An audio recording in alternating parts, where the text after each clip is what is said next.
युद्ध विरति नहीं रुषियार घोषणा 4टी सहररू बाहरिबे साधारण नागरिक। रूस यूक्रेन मध्य युद्ध जारी रही। घन घन रॉकेट और बोमा वर्षा हेउथुबा फलरे आतंकित अवस्था अछंती यूक्रेन बासिंदा।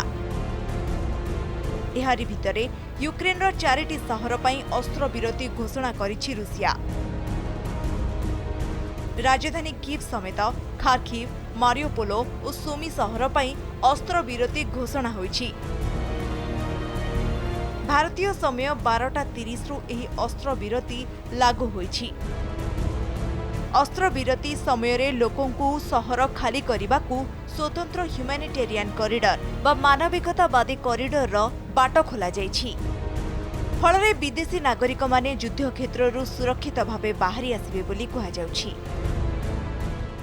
भारतीय सिटीजन हूँ मैं जा सकता हूँ इंडिया, मगर मेरी वाइफ यूक्रेनियन है और उन्होंने मेरे को मना कर दिया कि सिर्फ इंडियंस को इवैक्यूएट करेंगे अभी, बट मैं अपनी फैमिली नहीं छोड़ के जा सकता हूँ यहाँ से। वो बहुत ज़रूरी है मेरे लिए। अगर मेरे को जाना ही होता तो मैं कीव से भी जा सकता था। Donetsk right now, where my family is also the rockets hit. Recently, the rockets hit the school, the shops, even near to my parents' house. But here in Lviv, it's fine. There's no issue at all. सेपटे Sumire प्राय 700 भारतीय फसी रहिछंती। सेमानंको उद्धार करिबा पई Russia राष्ट्रपति Vladimir Putin को अनुरोध करिथिले प्रधानमंत्री नरेंद्र मोदी। एबे रूस अस्त्र विरति घोषणा हेबा परे सुमीरे फसी रहितबा भारतीयंको उद्धार करिवार बाट बाहरिछि। स्वतंत्र बस जरिया सुमीरे फसी रहितबा भारतीय वार जोन रो बाहरी कीव सीमांत सहर रे पहुंचिबे। सेठारू भारत वायुसेनार स्वतंत्र विमान IL-76 जरिया उद्धार हेबे भारतीय। एहा पूर्व शनिवार मारिउपोल और भालनबाका सहर में अस्त्र विरति घोषणा करथिला रूस। एहा सत्य मध्य साधारण लोकंकु स्थानांतरण में बहुत समस्यार सम्मुखीन होबाक पड़िथिला। युद्ध जोगु यूक्रेन रे परिस्थिति बिगड़बारे लागिछि। रूसिया आक्रमण रे अनेक साधारण लोकंको मृत्यु मध्य हेउथुबा सूचना मिलुछि। एभली परिस्थिति रे फसी रहितबा भारतीयंकु सुरक्षित फेराई आनिबा सबुठारु बड़ चैलेंज होइछि। फसी रहितबा भारतीयंकु उद्धार करिबा प्रचेष्टा जारी रखिछंती भारत सरकार। बंकर्स में जाना चालू हो गया। दिन रात बंकर, जैसे ही वो हॉर्न बजा या फिर सायरन बज रहा था वैसे ही निकलना। सोए हुए होंगे तो भी निकलना। सोने का भी सोने का भी होश नहीं था। मैं सो भी नहीं सकते थे ढंग से। I want everybody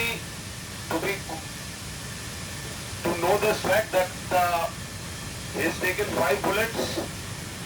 We are taking him back home, and all of you will assist if something happens, right?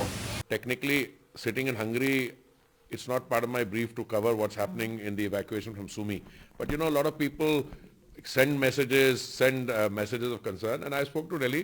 4 buses with a capacity of 50 each are already on their way to Poltava, and I think the logistical arrangements are also being for the other students to be taken to Poltava, and from there, depending on what the situation will be. So I think both in terms of a plan, food, arrangements, they're all in place.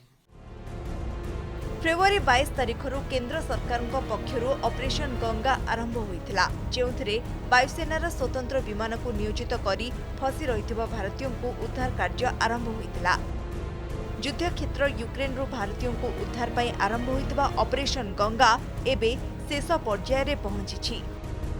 सोमवार 8टी विमान रे प्राय 1500 छात्र छात्री स्वदेश फेरिछंती। February 22 तारिखरू आरंभ होइथिला operation Ganga. Slovakia, Romania, Hungary, Moldova और पोलैंड दे भारतीयों को अणा जाउछि स्वदेश। सोमवार हंगेरी 5टी और रोमानिया छात्र छात्री को धरी आसिबो 3टी विमान। ऑपरेशन गंगा रे शामिल होइछंती 12टी बेसामरिक और 3टी वायुसेना विमान। सुमी रे फसी रहिछंती प्राय 700 छात्र छात्री। राजधानी कीव ठारू 300 किलोमीटर दूर सुमी रे रूसिया सेनार आक्रमण जारी रहिछि।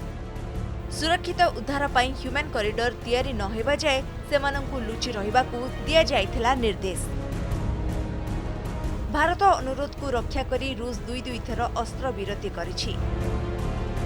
एथिरु गोटे कथा स्पष्ट कि युद्ध भितरे कूटनीति स्तर में भारत को आउ एक सफलता मिली। ब्यूरो रिपोर्ट, कनक न्यूज।